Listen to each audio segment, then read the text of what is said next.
Oh, Good day. Welcome to the After the Buzzer, Exeter and District's podcast. Not very professional, but we try our best. All right. We're here tonight with Coco. Coco, thank you very much for joining us. It's a pleasure having you here with us, and thank you for making time. So, Coco, I'll give a little bit of a background. You joined Exeter and District, obviously, when you were at Exeter University. So, that's the area I know from. That's where most people will know you from. But perhaps you could just give us a little bit of a history of your basketball. How did you get into basketball? yeah. So I grew up I was born and raised in the Philippines, and basketball is a massive sport over there. I think it's the national sport, or it should be, because everyone plays it. But I started playing when I was in year seven, just with my school team. And then I continued playing along with like many other sports. I was playing football and swimming, water polo, volleyball, all of those stuff. But basketball always remained like one of my top sports that I really enjoyed growing up with. And then moved to UK, Exeter when I was 18. Um, and then yeah, joined the club. So I'm going to ask you about Exeter University. Was it your first choice? Go It on. was actually. Oh, that's good. There we go. I'll just try and get a little bit of dirt at the same time. I was actually deciding between UCL and Exeter, but I decided not a London uni would be best. Well, it's a nice area of the country down here as well, isn't it? Yeah, So you came to Exeter University, and what were you studying? geography.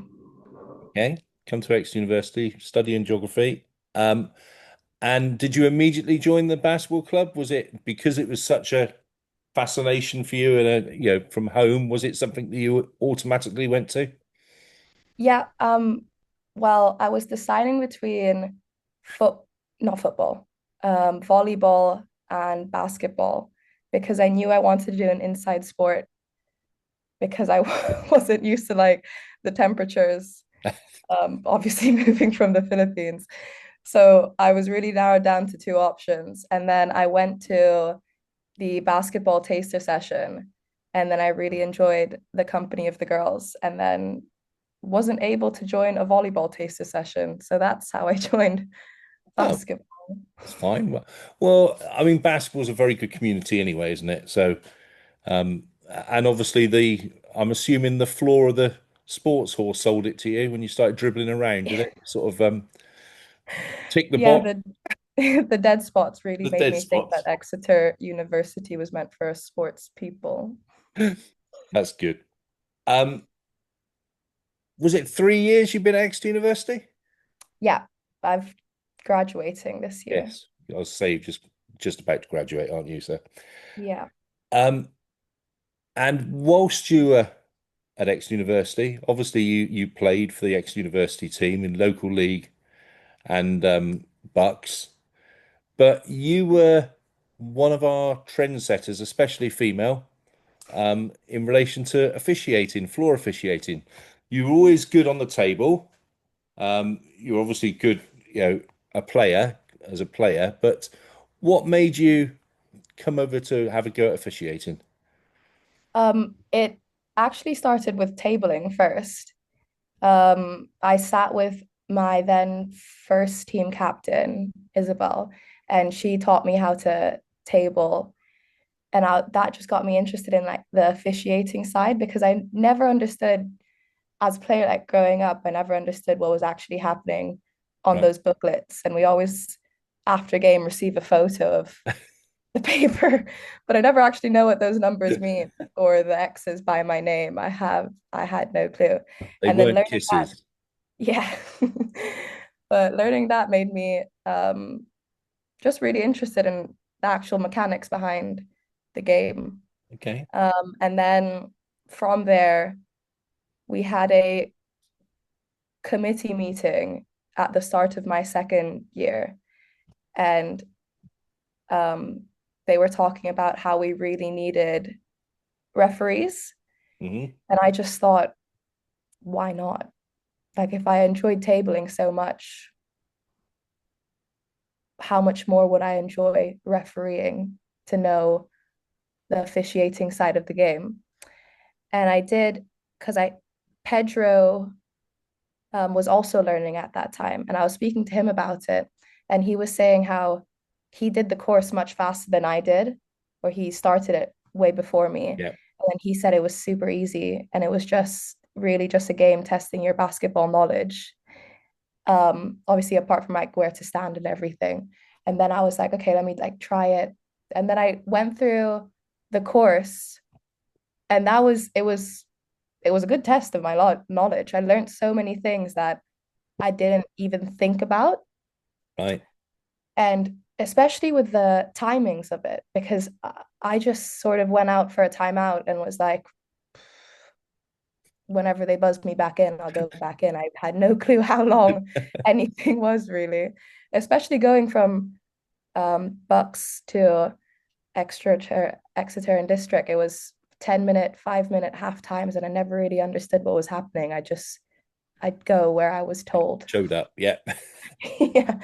Um, yeah, and I just thought it would be fun as well because I thought when I was learning, I actually thought I would only want to referee women's games Right. and only at the university Okay. because in my mind, refereeing adult men as a 20-year-old was quite Scary. scary.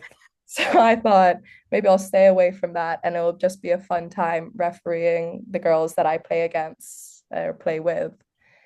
Um, and then yeah, we did the course at the police station, and that was my first taste of actually like standing there and realizing what was going on behind just the players being on court and where you have to stand and what you can and can't see depending on where you stand. It was all very eye-opening.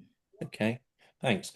We often, or I often say, and I know some of my people like Grant says that, and I think you've almost reiterated it, but you can learn a lot. It improves you as a player if you learn officiating as well. Would you sort of support that?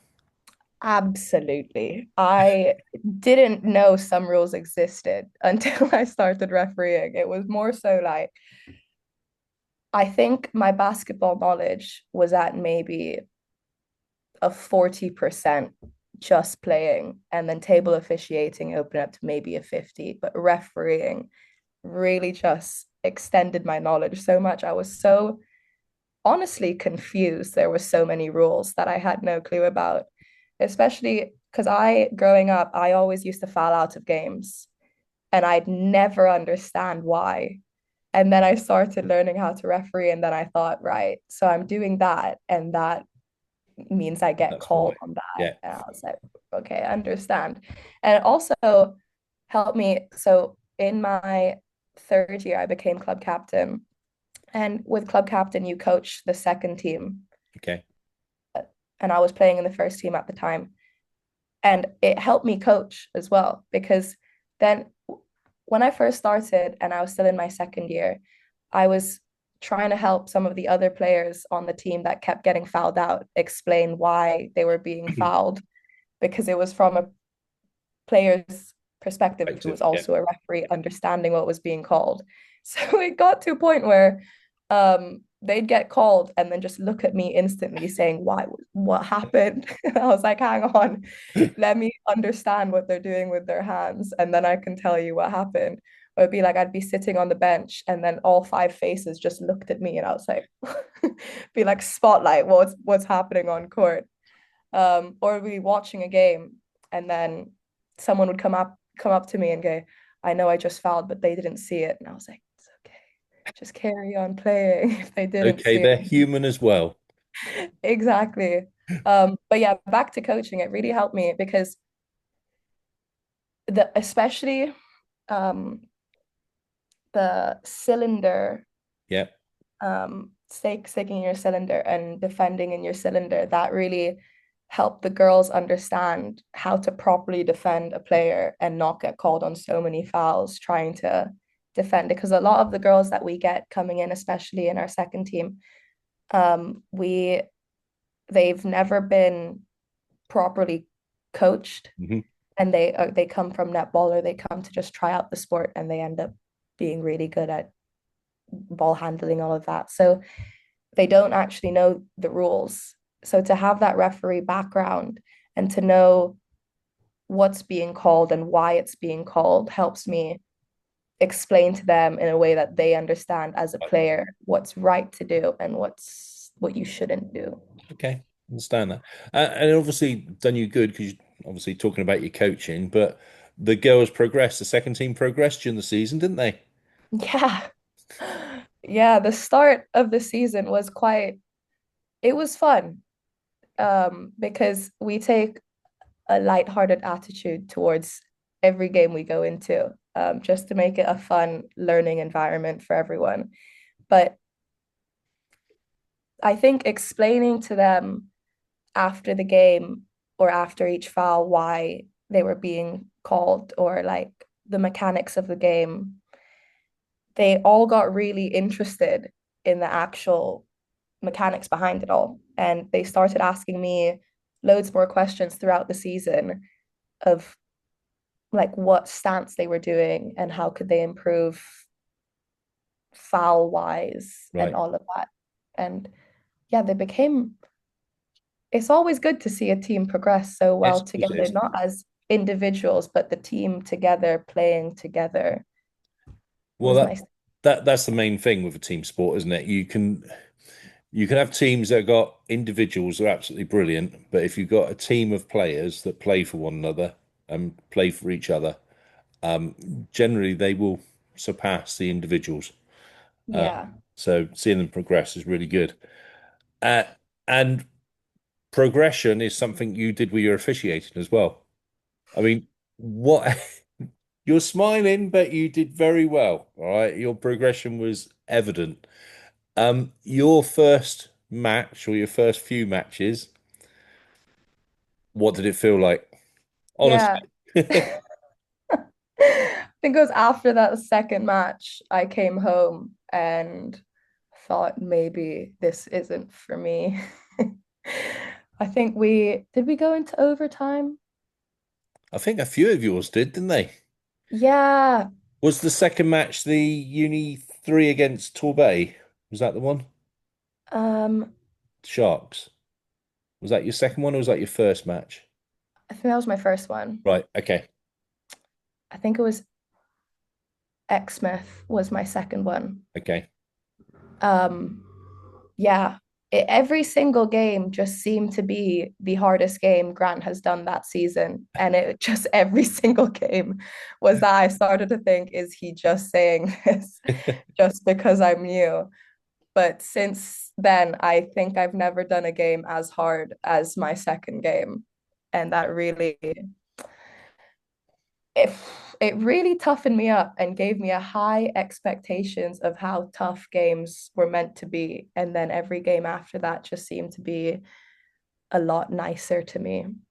But yeah, that second game,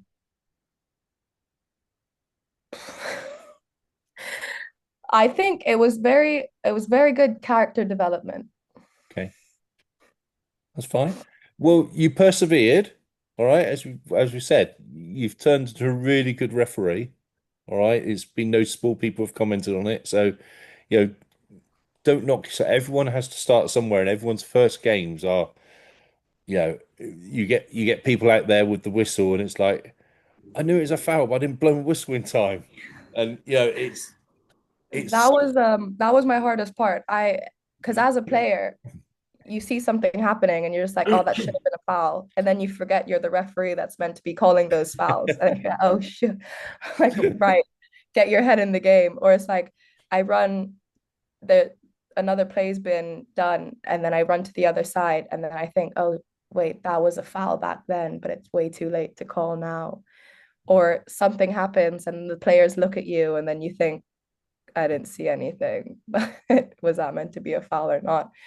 It was, yeah, I had very little confidence at the beginning, just because I thought I shouldn't be the one that was calling it. right. I don't, even though I was the one trained to call them. I just felt wrong calling them. Is that due to your age, do you think? Maybe. Okay. Yeah. Or your background, as in how I you are think in yourself? I think more so with age Okay. because everyone just was a lot older. So you were just like the older, the wiser. They've been playing basketball for way more years than I have, so surely they know better. And learning all bad habits as well, and not keeping updated. No. The one thing you said to me when I first started was, I probably know the rule book better than you because I've read it more recently than you have. Then I started thinking that after every game, and I thought, you know what? I do know the rules better. I am making these calls, right? Sorry, you're referring to me now. You're saying you know the rules better than me. Not quite. What's it done to you as a person? um, What's officiating provided you? I think learning the confidence with calling um the fouls and being more strict with what I was calling just made me overall a more confident person Okay. because, well, not just within basketball, but just outside, I just thought I can stand my ground against these men who are getting angry at what I was calling, then I could stand my ground in anything else that I was doing. But it's really, it does teach you to just stick with what you call and just stick through with it. Yeah, it's good that because I know we'd had the discussion about confidence, and you were saying how it's helped you outside the game as well. The confidence you get, and that's really nice to hear because it isn't, officiating and playing basketball isn't just about the sport. It is about what it makes you as a person. So, it was really nice to hear that when you said, what how it gives you that confidence as a person going forward, which is really good. Yeah. I mean, it did on court, I felt like a much more confident player after learning how to referee. Um, but yeah, what it did outside of basketball for me was also, I don't know if that was also just what I was doing in my life then, because obviously going through uni, like starting in a new country was I was, quite tough I and was going just to getting, say that must make you grow up in itself, so to speak. yeah, Not being demeaning by saying that, but it brings you to the forefront, basically, doesn't it? You've got to survive at the end of the day. yeah, yeah. But I think, especially in my first year, I was much, it was so easy for me to just sit back and be like, right, everyone else can do what they do. I'll just follow the leader and just do what I'm told. But then when I started refereeing, it was more so, well, in my second year, it was more so I do what I want. And well, with refereeing, I call what I see. And if anyone tells me no, then I disagree. I got the whistle. I'm in charge. Yeah. Um, we're very appreciative of what not just the games you've officiated for Exeter and District, but we are very appreciative of, as I said, you're a bit of a pace setter, trend setter, if you like, in relation to ladies officiating within Exeter University. Because due to your influence, obviously we had another officials course last year, and there must have been 8 ladies from Exeter University on it. Um, we I think we've managed. We had so many on it, we haven't managed to get everyone through the first stage of Yeah. being checked yet. So we're waiting for this year to get this season to come, so we can get them back on the treadmill, so to speak. But yeah, I think there was about eight through from Exeter University, and I'm sure that's due to your influence. And Yeah.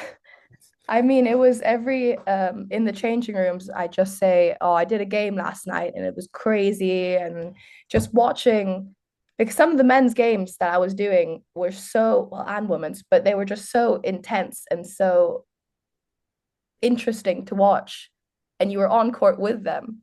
So it felt like I was part of the game. And I was like, there you "Oh, are. this is so Yeah. exciting." Yeah. And then I started telling all of the women this, and they were like, "Wow." And then they started obviously watching some games that I was doing in the university. And I think maybe that was also part of being like, wow, she can actually like take charge of a game. It's like it's a cool sense of power you get from it.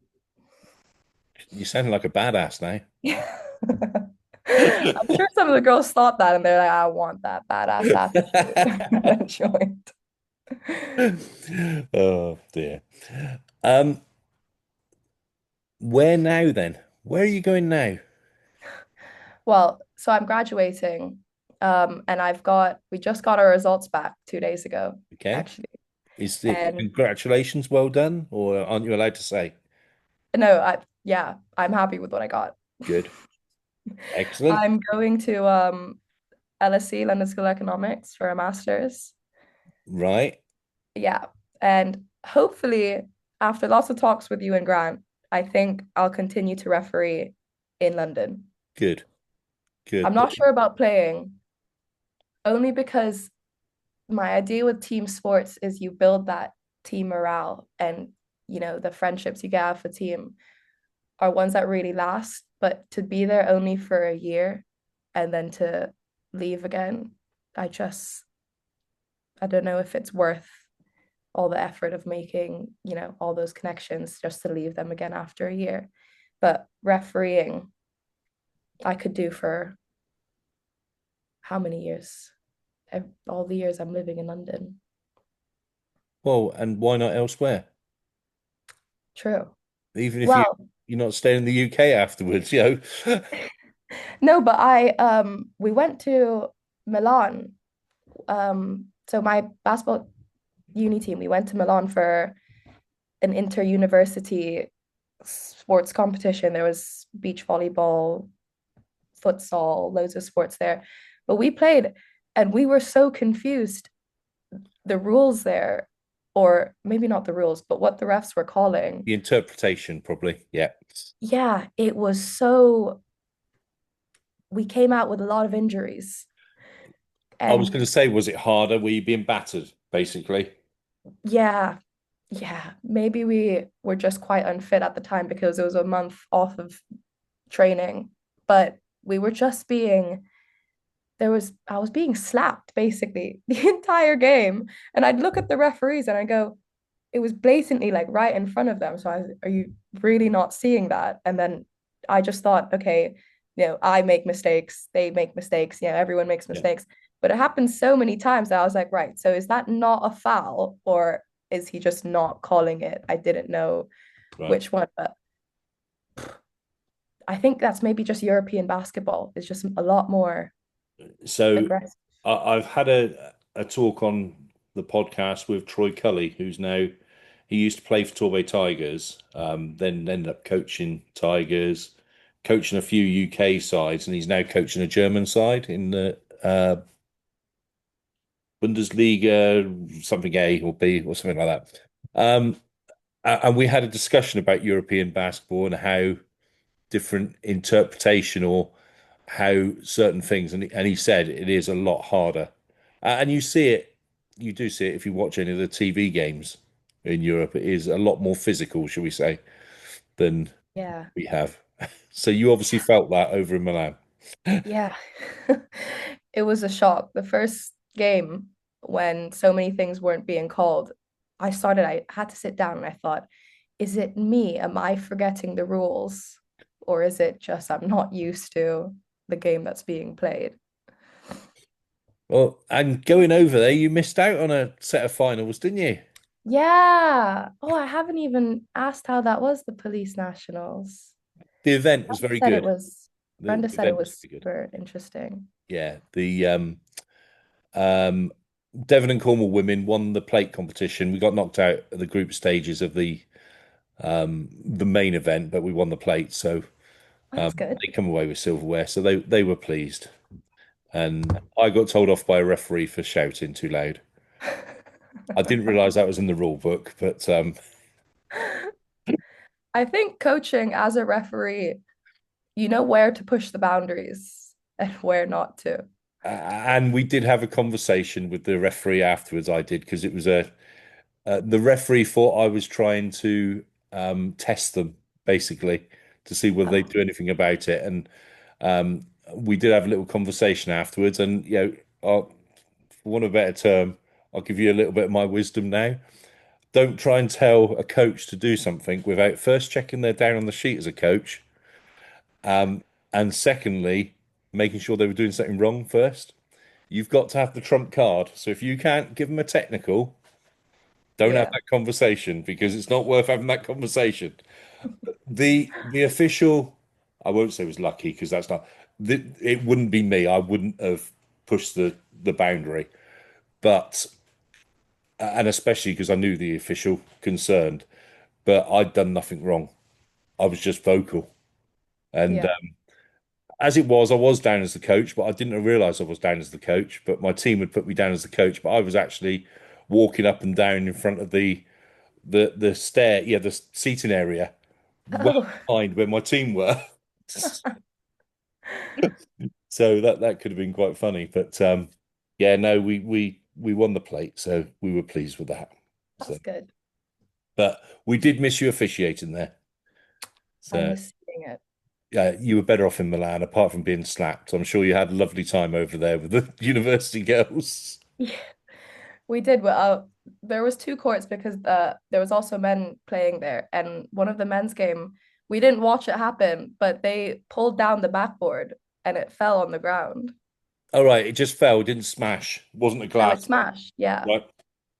I have never seen that in every court. I've never seen a backboard, but that was an interesting sight to see. Did they have a replacement, which is more to the point? No, there was two universities in within the same area, so All we just right. had to cross the road and go to Uh, a different court. well, that's not too bad then. Could have been Yeah. embarrassing now. Scrap the game. Yes, the whole. Where's um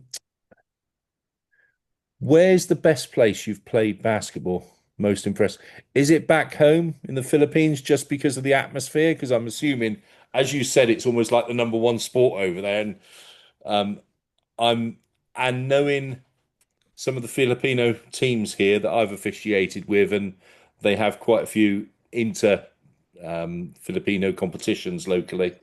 I know how vocal and well, let's just say vocal the supporters can get on Yeah. the sidelines. Yeah. Well, I'd say the best court I've been to, I think it's I think it was Solent University or some university in that area, but it was the first board I've seen that has every player's numbers and their All right, fouls and yeah, their points. It was all every break I got, I just stare at everyone's name and how many points they were getting. I've never seen that before. And I actually, surprisingly, I don't watch any WNBA or NBA. So I right, don't know. yeah, That was the first time I've ever seen anything like that. And I was just literally amazed with it. And the core obviously was such good quality. But atmosphere wise, yeah. would definitely have to be in the Philippines. I wasn't playing because I didn't actually live there, but I grew up in Manila, the Right, yeah. capital, Hmm. but I was born down south in Davao. And so my mom's whole family lives there. And basically every town is like the middle of the town is a basketball court. Oh, And they have everything that's normally like a basketball court and a church is next to it. And they hold all their town meetings and gatherings all in the basketball court. So it's like very much a community gathering spot as well as a basketball court. right. But one time I was visiting my family down there and they live like 2 streets away from the center basketball court. And I just started hearing this screaming. It was so loud. And I was like, well, what's happening over there? One of my cousins took me to the basketball court and it was just on this like it wasn't proper like stands or anything. It was just this sort of field area. But there was 5 rows of people back from everywhere. And it was such a tense game. And everyone was so into it. I think it was we call it barangays. And it was that barangay against the barangay next to us. Right. So it was a very intense game. So they had supporters on one side and we had supporters on the other. I've literally never seen anything like it. It was so intense. I had to like stand on a lamppost to see actually what was going on. But it was, yeah, that was the best actual experience I've been to. I've never been to an NBA game, but I bet that game was actually more interesting, more Quite possibly, atmosphere yeah. than an NBA Yeah, one. you're probably right because an NBA game, a lot of it is to do with finances. So you get a lot of people there that aren't Yeah, necessarily supporters. Whereas, yeah. like you say, if you get vocal, it's local teams, you're going to get a lot of vocal support. I don't know if it's true, but I've actually heard or maybe read somewhere that timeouts were only introduced for ad breaks. Have you heard that? No, I haven't, but it wouldn't surprise me. Yeah, I thought that was what sport has changed the rules of the sport for ad breaks. Well, they definitely do for American football, But and yeah, I think um, I think there is a timeout for ad breaks in American basketball. I don't think it was the reason at the beginning, but I know they've introduced extra timeouts due to ad breaks. So yeah, it wouldn't surprise me at all. But you won't get that in London. All right, no, you might get the atmosphere in London, no, yeah. and We played one game. So in our my second year, we played a game to be promoted to Prem. We lost it, but won it this year. yeah, Last year, we lost it, but that was in London. It was actually against UCL, and it was the court was it looked like a warehouse because it was surrounded by loads of other warehouses, right. and it I think one of them was a Lime bike warehouse, so all the roads were just filled of Lime bikes, and I thought I was going into I had no clue where I was going, and then we turned the corner and there's the basketball courts in the side, and we were like, oh, yeah.